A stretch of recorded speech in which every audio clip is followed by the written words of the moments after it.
tidak dapat barang tersebut, maka yang didapatkan adalah perkara hukum dan status tersangka, teman-teman. Mengerikan ini loh, teman-teman. Bismillahirrahmanirrahim, guys. Sekarang ada babe rolen, babe roti molen. Roti ini dibuat yang pasti rasanya enak ya, ada 3 rasa. Nih, ada pisang keju, ada tape keju, ada pisang coklat. Ini dibuat tanpa bahan pengawet dan melayani pesanan-pesanan kalian yang seputaran Jabodetabek, bisa buat nemenin ngopi, buat acara-acara boleh. Dan ini karena gue paling suka pisang keju, nih gue dulu yang nyoba nih. Nih dia tuh kayak crunchy gitu depannya tuh. No.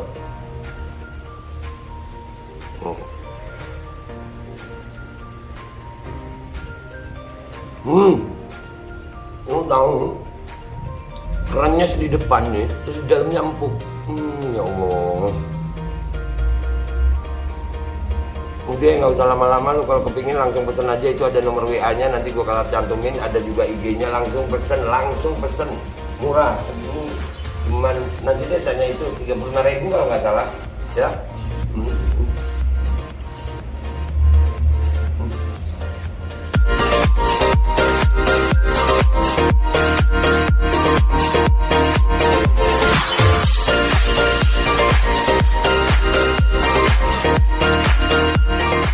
Teman-teman, kita kembali bertemu. Saya Alvin Lim, ada tamu spesial bernama Ibu Dr. Ike Farida SH LLM. Ibu bisa tolong diperkenalkan diri dulu sebentar supaya masyarakat tahu. Ya, terima kasih Bang Alvin. Selamat berjumpa dengan saya, teman-teman semua. Nama saya Ike Farida, saya adalah pengacara yang berpraktek di Jakarta, kemudian saya juga mengajar S2 Hukum. Terima kasih. Baik, jadi teman-teman, hari ini kita mau membahas sequel ya, sequel di mana adanya mafia, teman-teman, ya, yaitu mafia tanah. Jadi problematik negara ini mafia nomor satu itu adalah mafia tanah, teman-teman, ya, dimana kita tahu tanah adalah tempat kita berpijak, yang dimana jumlah tanah itu luasnya ya segitu-segitu aja, sedangkan jumlah manusia bertambah. Disinilah makanya terjadilah kejahatan, teman-teman, ya, tentang tanah. Nah, kejahatan tanah ini sebenarnya sudah 4 kali.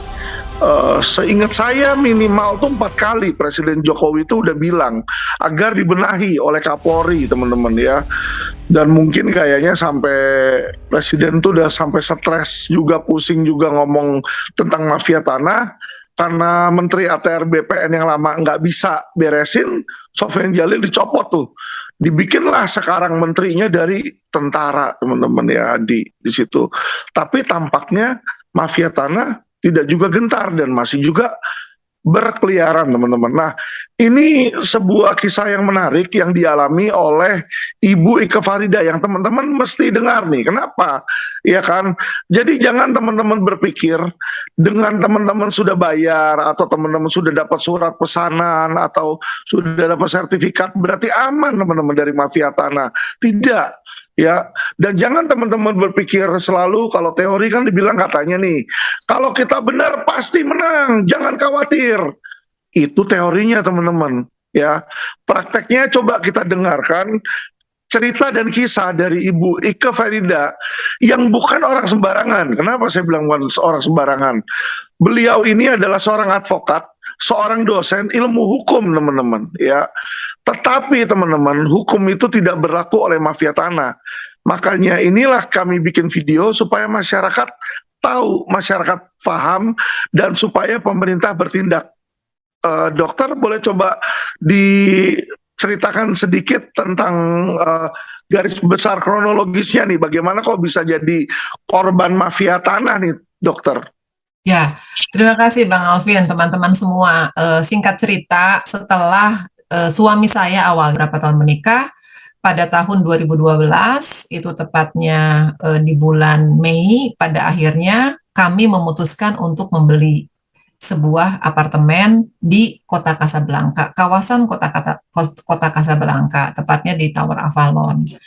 Nah, pada saat itu biaya tersebut sangat mahal menurut kami. Namun dengan pertimbangan satu dan lain hal, dan terus terang karena juga memang marketingnya bagus, kita membeli. Dan belinya itu tunai. Iya. Pertama uang muka, terus kemudian 1 minggu kemudian dibayar tunai. Nah, dibayar tunai tanggal 30 Mei 2012. Kemudian dijanjikan, sebelum dibayar dijanjikan semua perizinan lengkap, kemudian apa bisa langsung serah terima, seterusnya. Tapi faktanya setelah dibayar lunas, tidak kunjung diserahkan dengan alasan saya kawin dengan orang asing dan tidak punya perjanjian kawin. Saya sampaikan karena perjanjian kawin saat itu hanya bisa dilaksanakan sebelum atau pada saat perkawinan, tapi karena saya sudah kawin beberapa tahun, jadi tidak ada. Tapi yang ada adalah perjanjian penyerahan aset dari suami. Bahkan itu bukan perjanjian pemisahan harta ya, bahkan itu adalah perjanjian pemisahan pemberian aset kepada saya pribadi. Itu pun tidak diterima. Pendek cerita, setelah usaha musyawarah tidak bisa dilakukan, akhirnya saya melaporkan ke Polda Metro Jaya, ke PMJ. Para terlapor sudah naik menjadi tersangka, namun tiba-tiba saya tidak tahu, dengan sangat janggal dan ajaib, tiba-tiba menjadi SP3. Nah, saya memang menduga ada ketidakjujuran di sini, ada pelanggaran dan ada oknum yang praktek di sana. Saya akhirnya menggugat di PN Selatan, yaitu gugatan wan prestasi, karena saya dengan pihak pengembang sudah punya perjanjian surat pesanan dan saya sudah lunas dan mereka sudah akui bahwa mereka juga sudah terima uangnya. Pendek cerita, ketika sedang proses, kemudian mereka mengembalikan uang, mencoba mengembalikan uang di PN Jakarta Timur, dan secara melanggar hukum acara, tiba-tiba keluar putusan tanpa saya tidak pernah dipanggil. Itu juga ada indikasi pelanggaran di pengadilan nih Bang Alvin. Terus kemudian saya maju ke kasasi dan kasasi saya dimenangkan. Saya sudah menang 1 kasasi, kemudian pengembang bilang, oh nggak bisa karena Jakarta Timur masih proses. Kemudian saya maju di Mahkamah Konstitusi, kemudian Mahkamah Konstitusi memenangkan sehingga akhirnya saya bisa membuat perjanjian kawin, kemudian saya buat perjanjian kawin, saya ketuk lagi pintunya pengembang, saya serahkan, ini perjanjian kawin, saya perlihatkan, ini saya minta untuk segera dilakukan serah terima ataupun di PPJB. Ditolak. Alasannya adalah saat itu masih ada kita berperang di Pengadilan Jakarta Selatan, naik ke Pengadilan Tinggi, naik ke kasasi, terus kemudian saya akhirnya PK. Ketika saya PK, kemudian saya dimenangkan. Itu kan final, ingkrah mengikat. Jadi sudah ada 3 pengadilan yang final, yang tidak bisa lagi dibanding, yang isinya adalah mereka harus menyerahkan kunci, mereka harus menyerahkan unit, mereka harus menyerahkan akses semua ke saya dalam waktu sekian hari, yaitu harusnya di awal tahun 2021, karena putusan PK-nya lahir di 2021 awal. Itu pun masih juga tidak diterima. Saya sudah berkirim surat somasi lebih dari 11 kali, mungkin ada 15. Kemudian tim pengacara juga sudah datang, sudah meminta ke sana, tapi kita diperlakukan dengan sangat tidak etis dan tidak profesional. Kita hanya disuruh menunggu di ruang satpam, jadi di bagian depan sekali gitu. Terus kemudian alasannya macam-macam. Satu alasannya direksinya belum baca putusan lah, ada yang bilang juga alasan berikutnya adalah kuncinya dipegang pengacaranya lah, dan seterusnya. Nah, pendek cerita, setelah kita mendesak terus dan kita juga meminta kepada pengadilan untuk dilakukan eksekusi, mereka kemudian menggugat saya di Pengadilan Selatan dengan perlawanan. Perlawanan itu, teman-teman, jadi istilahnya begini, ketika saya mau eksekusi, kemudian dia bilang, sebentar, jangan eksekusi. Kenapa? Karena kan Ibu Farida sudah saya kembalikan uangnya, misal, itu baru bisa boleh perlawanan. Atau misalnya, oh maaf, itu tidak bisa dieksekusi. Kenapa? Karena putusan tersebut sebetulnya sudah kami jalankan, misalnya. Itu boleh. Tapi ini ketika mereka melakukan perlawanan, ternyata cuma upaya untuk mengulur nampaknya ya. Kenapa? Karena substansinya, Bang Alvin, substansinya itu membicarakan masalah perjanjian kawin. Padahal perjanjian kawin sudah ada. Terus kemudian apa namanya? Putusan PK sudah ada. Jadi kenapa balik lagi ya ke sana gitu. Dan nampaknya baik kuasa hukum maupun pengembangnya itu sama-sama kemudian berpikir gimana nih caranya. Karena tidak ada cara lain, memang mereka harus menyerahkan. Ketiga putusan itu seperti itu. Nah, akhirnya nampaknya mereka mendapatkan ide yang sangat, menurut saya sangat kejam, sangat keji. Dan ini hanya dilakukan oleh orang-orang yang betul-betul berlebihan. Jadi mereka kemudian membuat sebuah skenario dan mereka melaporkan saya ke Polda Metro Jaya dengan tuduhan saya dilaporkan sudah melanggar pasal 242, melanggar pasal 263 dan 266, yaitu tentang apa sih? Tentang sumpah palsu, pemalsuan surat, dan menyuruh memasukkan keterangan palsu ke dalam suatu akta. Dilaporkannya ke Unit 5 Jatanras Polda Metro Jaya.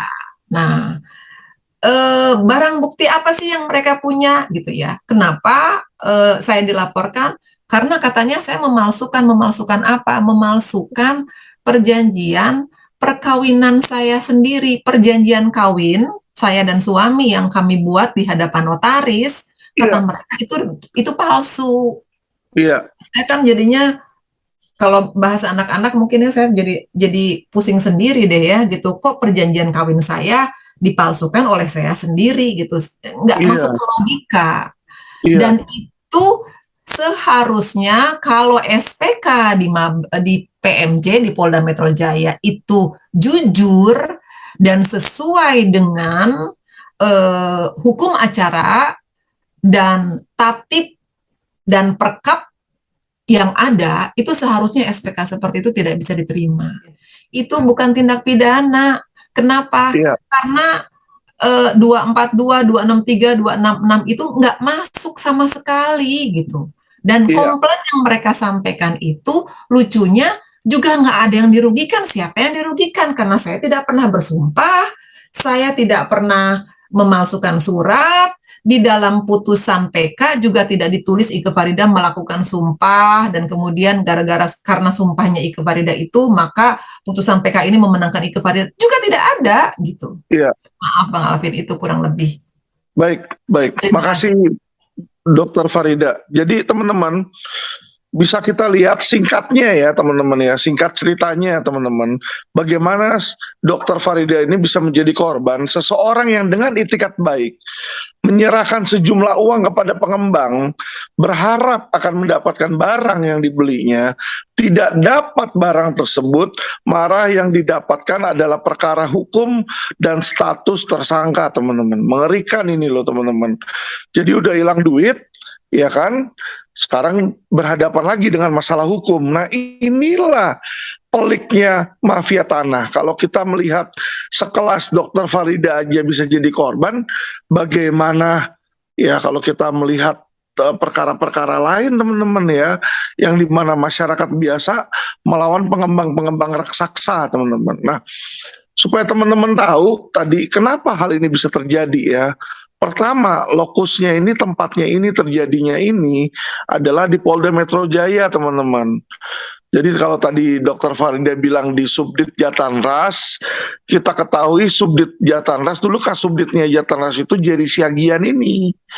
Jadi Jatanras ini terkenal banget sebagai apa? Tukang pukulnya, juru gebuknya di situ, teman-teman ya. Para mafia-mafia. Ya, jadi supaya teman-teman tahu nih di sini, makanya nggak heran mereka bisa dengan mudah merekayasa, karena kerjaan mereka tiap hari ini seperti yang mereka lakukan dengan Brigadir J, merekayasa kasus teman-teman ya. Jadi dengan kasus yang sama dengan Dokter Farida ini, saya lihat bagaimana bisa dibilang memalsukan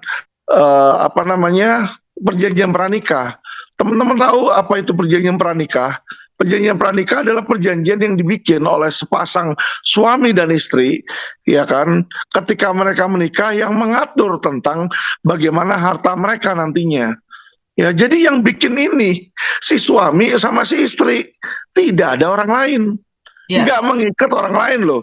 Jadi beda teman-teman kalau kayak jual beli atau sewa menyewa, itu kita melibatkan orang lain. Jadi bisa aja kita mau curangin orang lain di situ ya. Jadi misalnya si pembeli mau curangin penjual, dia palsuin, bisa itu. Tetapi ini kalau dibilang pemalsuan, yang bikin suami sama istrinya. Tapi yang bilang malsuin adalah developernya. Ini sesuatu yang aneh. Kenapa? Karena kalau suami istri itu mau bikin apapun perjanjian, namanya perjanjian-perjanjian kawinnya dia sendiri, ya kan? Nggak bisa dibilang palsu, teman-teman. Nggak bisa dibilang dipalsukan. Karena mereka yang bikin di situ. Kecuali suaminya Dokter Farida menyanggah. Dia bilang, saya nggak pernah bikin itu. Nah, itu bisa. Kalau yang nyanggah suaminya. Tapi kalau yang menyanggah developer dibilang palsu, ini yang aneh. Karena kenapa? Perjanjian kawin itu tidak melibatkan developer, teman-teman. Ya, jadi supaya teman-teman cerdas hukum sedikit nih ya, untuk simpelnya sebuah perkara, ya kan.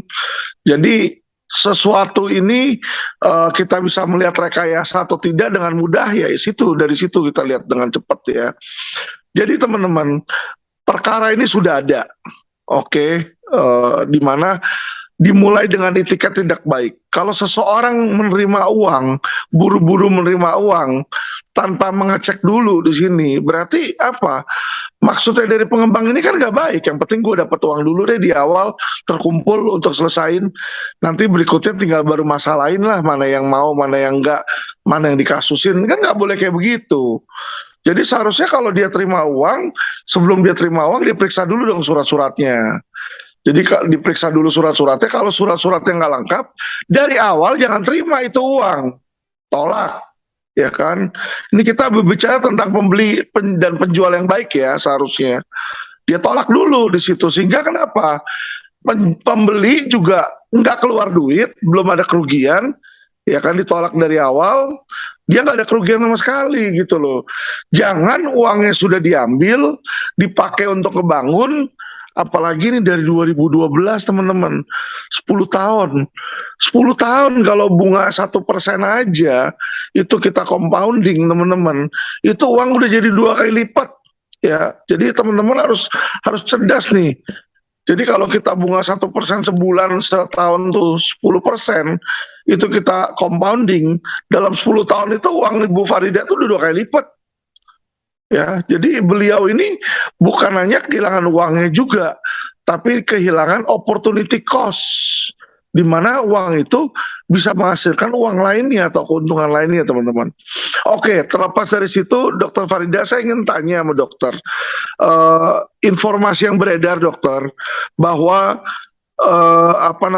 di Polda Metro ini ada spesial dikit. Kenapa spesial ya?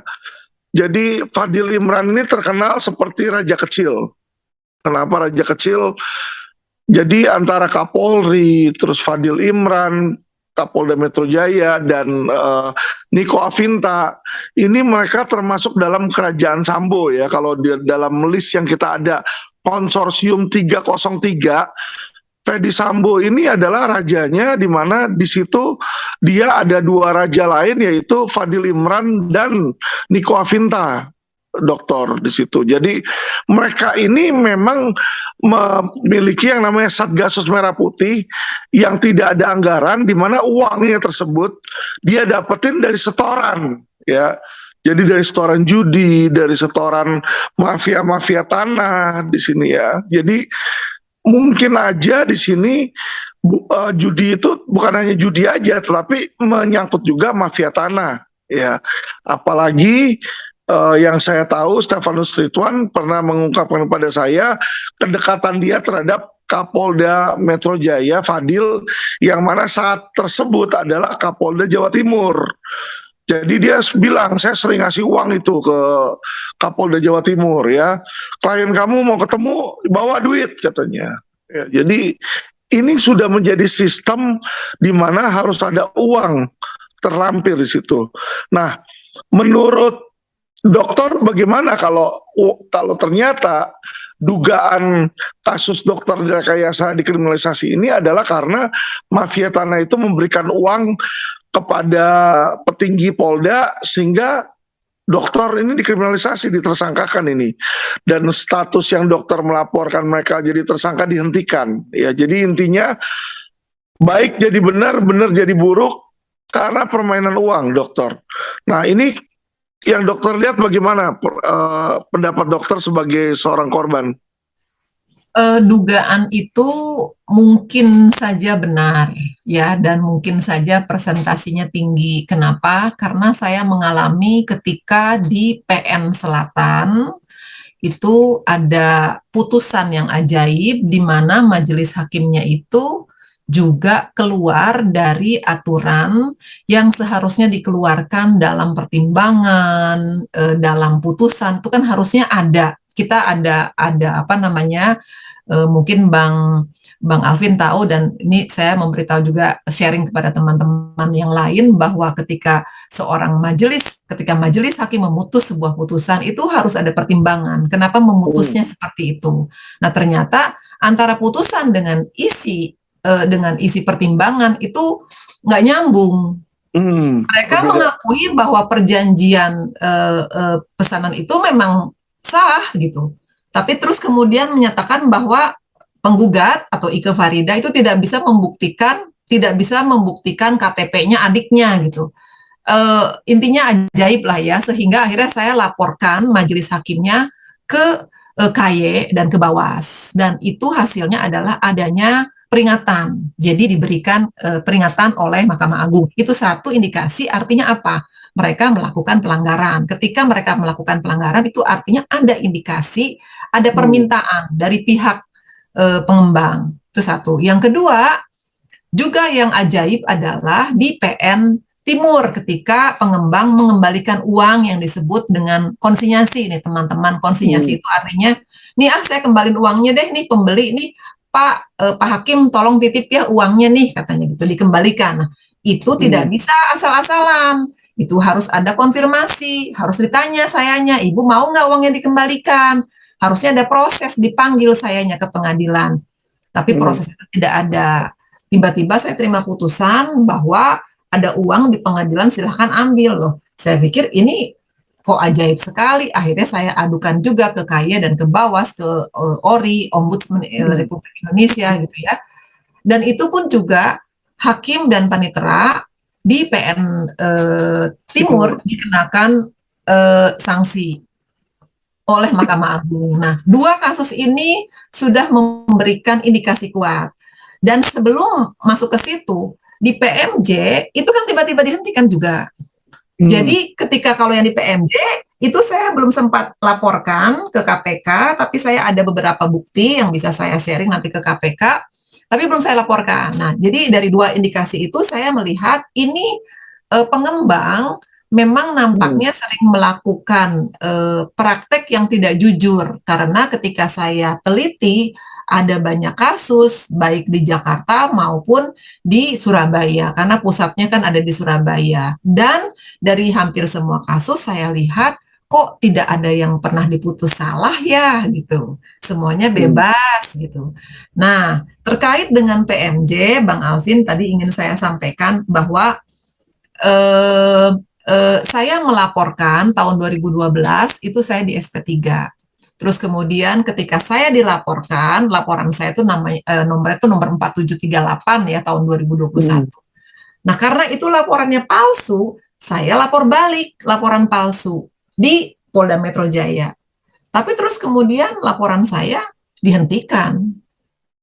Nah, selain itu saya juga melaporkan lagi di Polda Metro Jaya juga terkait dengan kerugian dari sisi konsumen. Saya konsumen, dia seharusnya sebagai produsen harus mengganti rugi kepada saya, gitu kan? Terus kemudian dan dia melakukan kesalahan pelanggaran sebagaimana undang-undang konsumen yang sanksinya adalah sanksi pidana. Nah, itu kemudian penyidiknya bilang begini, Bu, kan saya sampaikan, Ibu kenapa ya, menurut Ibu kenapa mereka tidak mau serahkan unitnya ke Ibu? Terus saya jelaskan, Pak, itu seharusnya pertanyaan Bapak tanya ke pengembang, bukan ke saya. Betul. Kenapa Anda tidak mau menyerahkan unitnya ke Ibu? Terus ternyata mereka sudah mendapatkan jawaban. Hmm. Jawabannya adalah karena pada saat itu Ibu Ike Faridah tidak punya perjanjian kawin, katanya seperti itu. Terus Hmm. kemudian saya buktikan, saya kasih pencatatan pelaporan akta perjanjian kawin, saya kasih juga surat dari Dinas Cipta Karya, Tata Ruang dan Pertanahan yang pada intinya menyatakan bahwa apartemen Casa Grande itu tidak memiliki sertifikat layak fungsi. Ingat, Hmm. ini masif, pelanggaran Hmm. besar-besaran. Itu ada suratnya dikeluarkan oleh Dinas Cipta Karya, Tata Ruang, dan Pertanahan DKI Jakarta. Saya Hmm. kasih ke penyidik, penyidiknya kaget. Oh, jadi itu nggak punya perizinan untuk Hmm. sertifikat layak fungsi? Iya, menurut Tata Ruang dan Pertanahan DKI, bukan menurut saya. Itu Bapak lihat sendiri suratnya asli. Terus kemudian ada juga surat dari Badan Pertanahan Nasional yang mengatakan bahwa pengembang ini belum mengajukan permohonan pertelaan. Tapi ini suratnya bukan yang tahun 2022 ya. Suratnya itu yang saat itu tahun 2015 apa kalau 16 atau 15 saat itu. Nah, jadi kalau surat dari Pertanahan, Tata Ruang dan Pertanahan itu lebih baru lagi tahun 2019 apa 2021 maaf kalau nggak salah. Nah, dengan adanya dua bukti tersebut, seharusnya yang laporan palsu saya dilanjutkan dong, seharusnya lanjut dong. Tapi ini malah berhenti dengan alasan kurang bukti. Yang kurang bukti itu yang justru dia yang melaporkan saya yang kurang bukti, bukan yang saya. Saya bingung jadinya. Terus kemudian ini kenapa ya? Padahal, maaf Bang Alvin, kebetulan saya Muslim itu di Al-Quran jelas sekali ditulis di surat Al-Maidah nih, maaf saya kurang lebih isinya mengatakan bahwa Allah itu membenci mereka yang tidak menegakkan keadilan dan keadilan itu wajib ditegakkan. Intinya gitulah ya secara mudahnya lah. Terus saya sampaikan sama penyidik di Polda, saya bilang Pak, untuk laporan tentang konsumen ini Bapak jangan hentikan. Karena kalau Bapak hentikan artinya Bapak membenarkan yang salah dan menyalahkan yang benar. Kalau Bapak bilang bahwa banyak pengembang yang tidak punya perizinan, kalau gitu itu tugasnya Bapak dong untuk Betul. membenahi.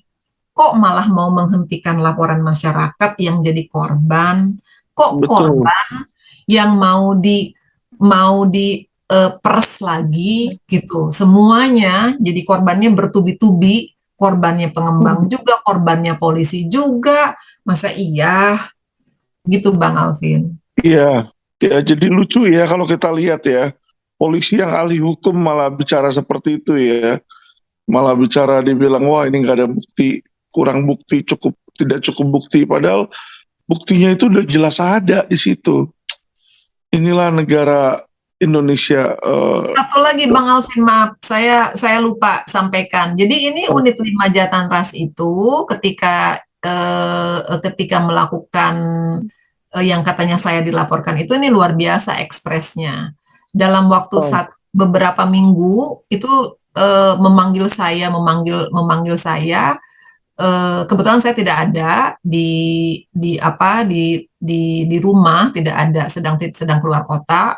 Dan kemudian yang mencengangkan adalah mengirimkan lebih dari 12 orang petugas kepolisian ke lokasi kantornya kuasa hukum saya. Dan kantornya saya pun juga itu dikepung dari mulai lobi, lantai sekian, pintu keluar dari belakang, pintu masuk dari belakang. Itu saya terkaget-kaget dan bahkan dari pihak gedung bilang, Bu, ini kenapa bisa menggerakkan segini banyak polisi ya? Padahal kan ibu yang menang ya, gitu. Terus saya bilang, aduh nggak tahu Pak. Jadi bahkan orang awam pun, satpam pun bingung. Kok bisa ya? Karena mereka tahu siapa saya. Saya di situ adalah tenan lama gitu ya. Seperti itu Betul. Bang.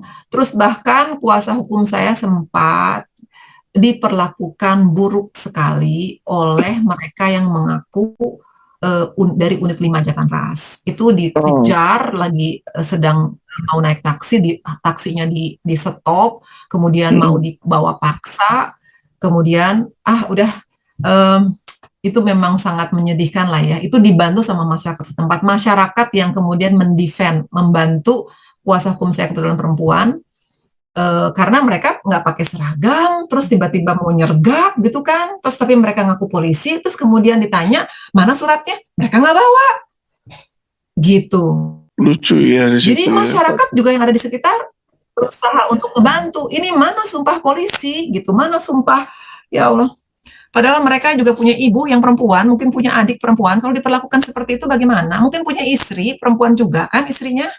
Jadi Betul. kemarahan ini kemudian ternyata sekarang terungkap dengan seperti ini. Benar-benar saya berharap bahwa Pak Kapolri jangan jangan pilih-pilih, Hmm. tegas. Prof Mahfud MD jangan ragu-ragu, tegas. Pak Jokowi tegas. Ini masyarakat sudah banyak yang teriak tegas. Apakah mungkin kita semua diam gitu kan ya, Bang Alvin? Itu Betul. Bang Alvin. Betul. Makasih Dr. Farida. Jadi begitulah pemirsa ya. Jadi kita sudah dengar langsung dari salah satu korban mafia tanah ini ya, di mana korban ini seorang dokter dan ahli hukum juga. Jadi jangan heran seorang Alvin Lim juga bisa tiba-tiba yang udah sidang selesai sampai inkrah terus disidangin lagi nih yang secara hukum nggak bisa. Jadi disinilah kenapa saya keras, kenapa saya itu vokal, kenapa saya itu berani ya. Karena kenapa? Saya yakin teman-teman, kalau kita biarkan ke depannya semua setiap orang dari kita semua nih akan kena nanti satu persatu nih. Ya akan menjadi korban kriminalisasi, korban oknum. Nah ini yang kita nggak mau ya. Tadi juga Dokter Ika Farida juga udah bilang kepada Bapak Kapolri Listio Sigit, tolonglah Pak untuk Bapak menjadi tegas dan berani ya. Bapak sudah lihat sendiri bagaimana Pak kasus di Polda Metro Jaya ini yang benar jadi salah, yang salah jadi benar Pak Kapolri. Jadi tolonglah itu apa si Pak Fadil Imran itu ya udah beliau dimutasi aja lah bagian pelayanan masyarakat karena kelihatan beliau tuh jago ngurusin COVID ya. Beliau jago ngurusin COVID biar dia ke masyarakat aja udah di situ. Ya, jadi serahkan Kapolda itu reserse itu ke Kapolda yang lain, ke jenderal yang lain. Karena kenapa? Di bawah pemerintahan Kapolda Metro Jaya Fadil Imran, bukan hanya kasus mafia tanah bertumbuh, Pak. Ya, tapi kasus investasi bodong juga mandek, kagak ada yang jalan. Jadi saya bingung Fadil Imran ini ya. Saya sebagai masyarakat menilai dan mempunyai opini hukum, prestasi beliau apa sih? Di dalam hukum itu prestasi beliau apa sih? Apakah menurut dia dengan membunuh 6 syahadah FPI itu ada sebuah prestasi? Kalau saya melihatnya sebalikannya. Kenapa? Mereka membunuh 6 orang itu yang sudah menyerah itu bukan penjahat, justru melawan hukum di situ. Sorry ya, gitu loh. Saya nggak melihat itu sebagai sebuah prestasi. Prestasi Fadil Imran yang saya lihat itu hanyalah di bidang pencegahan COVID. Ya jadi mungkin beliau lebih cocok untuk ngurusin petugas sensus atau petugas kesehatan. Ya tapi untuk urusan mana benar mana yang salah dan kejahatan, tolonglah dikasih ke orang lain itu. Jadi kalau mau potong, potong yang tuntas Pak. Tolong Pak di situ. Karena kalau tidak percuma ini Kasubdit Wadir diganti, nanti ini orang-orang yang datang ini yang gantiin juga nanti anak buah yang brengsek-brengsek lagi. Sehingga Pak, polisi ini tidak akan mengalami reformasi. Polisi tidak menjadi lebih baik. Ya, jadi saya minta kepada Bapak Kapolri seperti himbauannya Ibu Ike supaya ini bisa jalan gitu loh. Supaya keadilan ini bisa ditemukan. Menurut Bu Ike sebagai korban, keadilan sebagai seperti apa yang menurut Ibu tuh harusnya ada, Bu? Tolong jelaskan. Terima kasih Bang Alvin. Kawan-kawan, kalau saya ditanya apa sih yang diharapkan, kalau itu dikerucutkan dengan satu kata, itu adalah penegakan hukum. Kita sudah punya hukum yang cukup, dan saya di sini diskusi dan share dengan teman-teman bukan untuk menjelek-jelekan institusi ataupun sebuah perusahaan, tidak, tapi untuk penegakan hukum, karena bukan satu perusahaan pengembang yang melanggar hukum. Saya juga ini adalah contoh ya pengembang di kota Kasablanka ini ya. Terus kemudian ada juga kasus lain yang mengikuti di mana pengembang itu sudah telat menyerahkan 2 tahun gitu ya. Terus kemudian dan dia menulis di satu kertas ditandatangan oleh oleh direktur perusahaannya bahwa kalau kami terlambat menyerahkan kepada ibu, maka kami akan membayar ibu sebesar 6% dalam sekian waktu gitu kan, perharinya, seperti itu. Dia tertulis dan dia cop, tanda tangan, asli. Kemudian, dan ini pengembang ini adalah pengembang Jepang.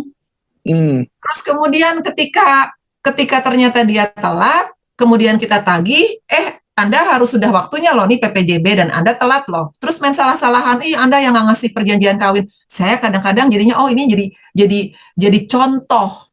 Ini kasusnya saya yang di Pakuan Group ini menjadi contoh bagi pengembang lain.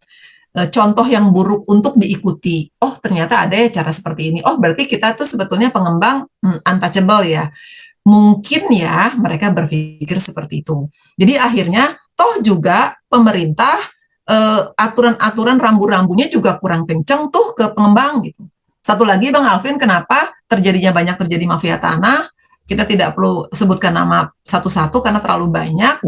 Itu antara lain adalah dikarenakan rambu-rambu yang dikenakan kepada pengembang itu terlalu lunak. Tapi kemudian pengembang mungkin ya barangkali saya tidak tahu ketika penyusunan undang-undang atau peraturan-peraturan Kepmen, Permen misalnya itu mungkin pengembang memberikan sosialisasi ataupun pendekatan yang cukup, saya tidak tahu dan saya tidak melihat jadi saya tidak bisa berkomentar. Tapi nyatanya kewajiban dari para konsumen itu jauh lebih berat jadi tidak seimbang. Itu yang menyebabkan mafia tanah banyak hidup subur. Dia tidak perlu, tidak semua pengembang memerlukan dana yang cukup, tapi dana diambil dulu dari masyarakat untuk bangun yang ini gitu. Terus kemudian setelah bangunan ini selesai, dia terima uang bukan untuk memberikan AJB, tapi malah si sertifikat tanah ini dia gadekan ke bank, dia pinjam lagi uang ke bank. Nah, sekarang silahkan Pemda DKI untuk mengecek. Pak Wali Kota silahkan mengecek apakah semua para pembeli yang sudah lunas di apartemen kota Kasablanka di Tower Avalon itu sudah ada yang AJB atau belum. Karena kalau dari dokumen yang saya pegang itu susah untuk melakukan AJB, Bang. Jadi kawan-kawan, kalau misalnya belum ada sertifikat layak fungsi, artinya apa sih sertifikat layak fungsi? Itu adalah sertifikat yang menyatakan oh bangunan ini sudah boleh difungsikan, boleh dihuni gitu. Nah, itu keluar tuh dari pemerintah. Kalau sudah keluar baru boleh diisi itu apartemen. Kalau mall baru boleh diisi juga, baru boleh beroperasi.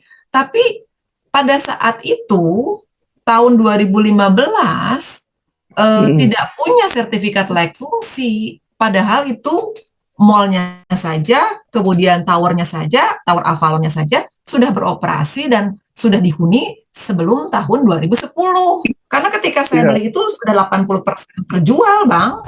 Gitu. Jadi tolong benahi hukum terkait dengan pertanahan untuk mengurangi perkembangan mafia tanah yang masif. Ini masif sekali, Bang, tentang mafia tanah ini. Dan saya sudah laporkan juga ke DPR, dari organisasi juga sudah laporkan juga ke DPR gitu ya, dari saya pribadi juga, dari masyarakat perkawinan campuran juga sudah melaporkan ke DPR. Terus kemudian karena ini juga adalah bagian dari ada diskriminasi wanitanya juga, makanya ada organisasi female lawyer juga mendesak pemerintah seperti itu. Jadi ini tidak sedikit, Bang Alvin, mafia tanah ini parah.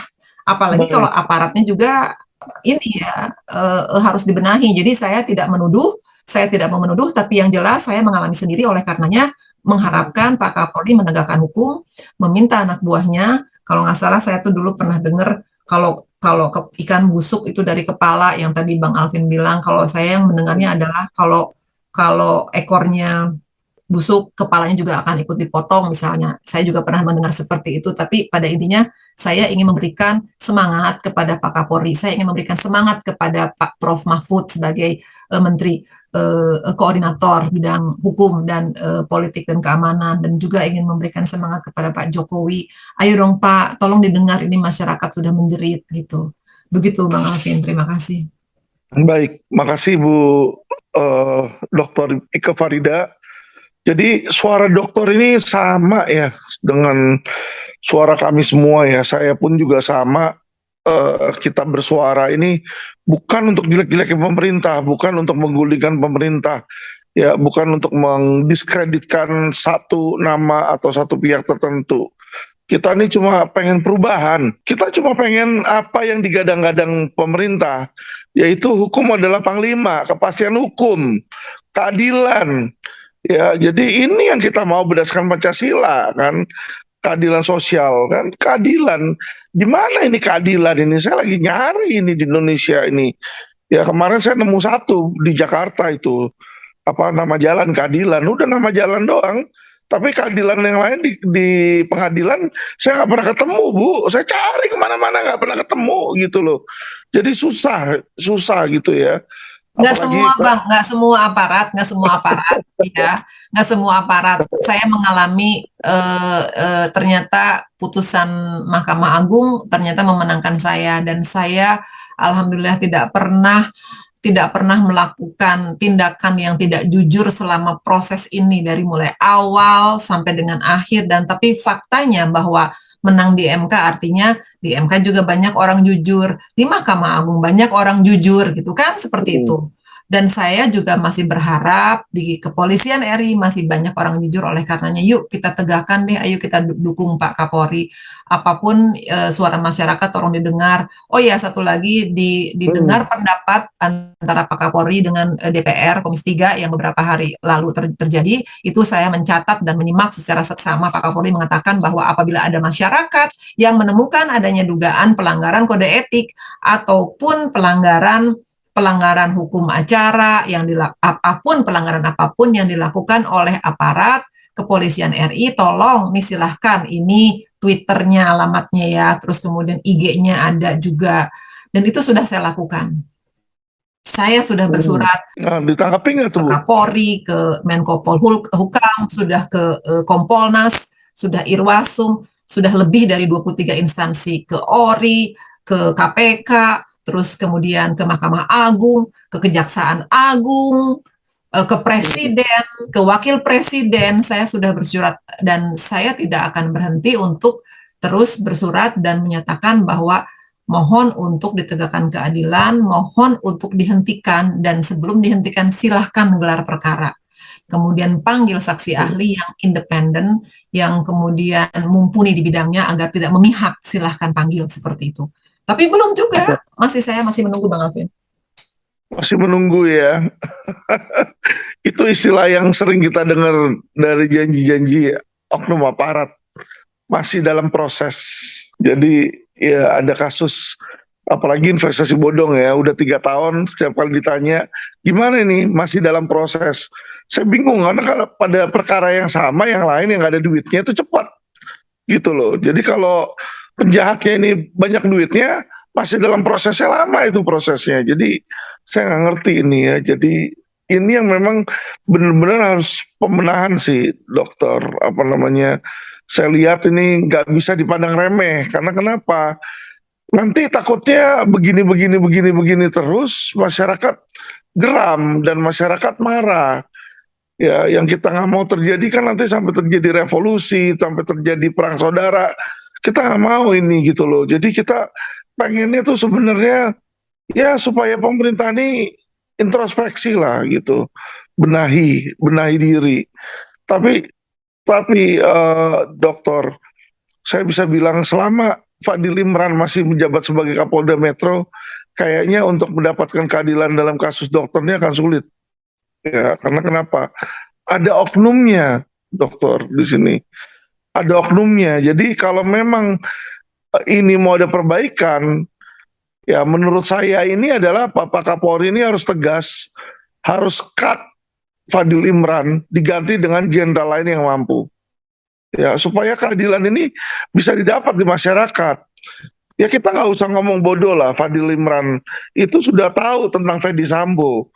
Ya mestinya dia udah lama di reserse, dia bisa ngeliat dong ada apa nih pembunuhan di rumah jenderal. Waduh, jangan langsung peluk-pelukan kan, tapi dicari tahu dulu dong, namanya penyidik kan gitu. Cari tahu dulu, ada apa nih, kok bisa mati, matinya kenapa, ini gimana. Harusnya lebih concern ke situ, ya kan. Bagaimana korbannya, siapa, kenapa, tanya mestinya. Ini enggak, langsung dia peluk aja, ya kan, memberikan support kepada adikku. Ini enggak, apa itu yang dipertunjukkan itu bukanlah kebijakan sebagai pejabat pemerintah, tapi sebagai seorang teman dengan oknum Polri. Nah ini yang nggak bagus sebenarnya. Makanya kalau ditanya pendapat saya, kalau pendapat saya tentang kasus Dr. Farida, selama Fadil Imran masih menjabat akan sulit dokter, ya kecuali Pak Listio Sigit berani dan kasus dokter ini mungkin misalnya ditarik ke Mabes di situ. Nah, mungkin bisa beda outcome-nya atau digelar perkara khusus di Rawasidik untuk dihentikan. Nah, itu mungkin bisa. Tapi kalau enggak, sudah diminta, Bang. Sudah di Rawasidik. Sudah diminta ke Mabes. Ya, sudah. Terus hasilnya gimana? Sekarang sedang klarifikasi ke PMJ, ke Polda Metro Jaya. Suratnya sudah dikirimkan oleh Mabes, oleh Wasidik nampaknya sejak Januari tahun 2022, tapi belum ada balasan dari Polda Metro Jaya. Terus kemudian baru kemarin, ini persis kemarin, ditanya lagi kita ke sana. Jadi kita seminggu 3 kali, minimum 2 kali kita ke PMJ dan ke Mabes untuk follow up. Ya, nah, tapi terus kemudian itu biasa cuma 14 hari loh, saya kasih tahu Ibu loh. Jadi yang diminta oleh Karawasidik ke Polda ini ya, itu yang namanya LAPJU. Ya, laporan kemajuan LAPJU. Nah, itu saya udah sering baru yang pertama, terus kemudian kami terus kita minta tolong kirimkan yang kedua. Wah, itu kalau kita kirimkan yang kedua artinya penyidik itu harus ini katanya diperiksa. Jadi biar mungkin ya biar penyidik yang ada diperiksa, jadi belum dikirim-kirim LAPJU yang kedua. Itu dia. Ya kalau ada pelanggaran ya harus diperiksa, mau nggak mau kan di situ. Ya harus berani, harus tegas di situ. Kalau nggak dimintakan gelar Bu untuk supaya bisa dihentikan untuk di SP3. Kalau nggak kan susah itu. Ya kan mintakan gelar, telepon ke Bang Iwan Kurniawan Karawasidik itu harus itu. Oke. Baik. Makasih dokter, ada lagi yang mau disampaikan? Pesan-kesan atau tidak ada. Saya berharap mudah-mudahan tetap saya juga mengirimkan doa agar semua aparat di kepolisian diberikan yang hilaf, diberikan kesadaran agar ingat bahwa kita ini hanya hidup sementara. Mari kita berdoa bagi Indonesia dengan agama kita masing-masing yang diajarkan, dan kita bersatu walaupun kita berbeda agama, tetapi kita punya negara satu yaitu negara Indonesia yang harus kita bela teman-teman. Oke, terima kasih teman-teman, salam cerdas hukum.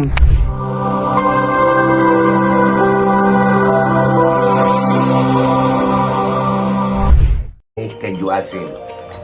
Tapi ini gue mau nyoba yang original karena gue memang ori gitu kayaknya, ya kan, nggak mau setting-setting. Enak, kriuk-kriuk. Alhamdulillah. Udah gitu aja, nanti ada yang protes katanya gue ngomong sambil makan, padahal bukan haram juga ya. Ya langsung dipesan, ada nomor teleponnya di bawah. Thank you.